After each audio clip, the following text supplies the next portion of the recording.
Good morning, everyone. Today I'll be discussing the ongoing trade tensions between Canada and the United States.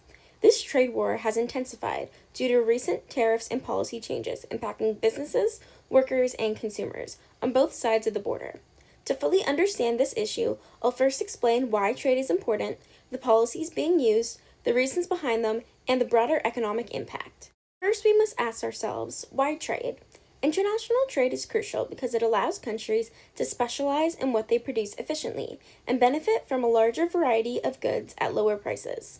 Canada and the US have one of the world's largest trading relationships, with about 18% of US exports coming to Canada and over 75% of Canadian exports going to the US.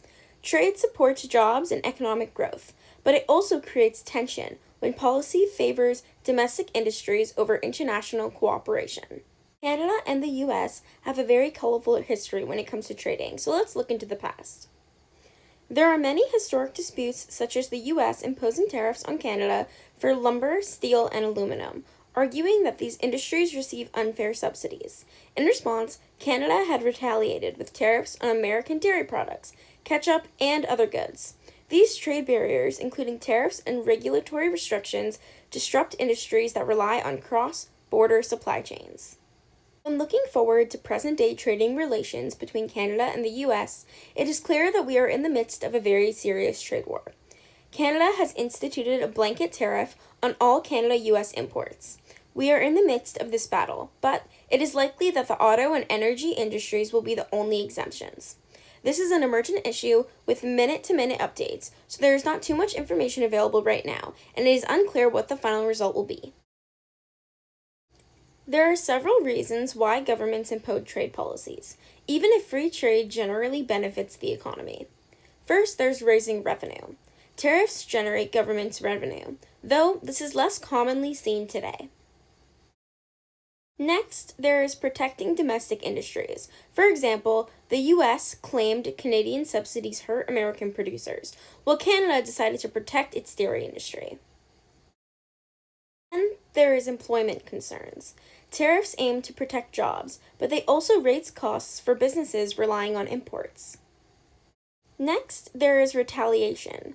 Canada's tariffs responded directly to US restrictions, creating a cycle of escalating trade barriers. Finally, there are non-economic objectives. A great example of this is national security, which is often cited, as seen in the USA tariffs on steel and aluminum. Despite economists advocating for free trade, protectionist policies persist due to political pressures.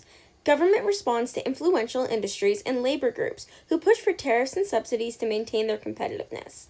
However, while these policies may protect specific sectors, they often hurt consumers and industries reliant on import materials. In conclusion, the Canada-US trade war highlights the tensions between free trade and protectionism.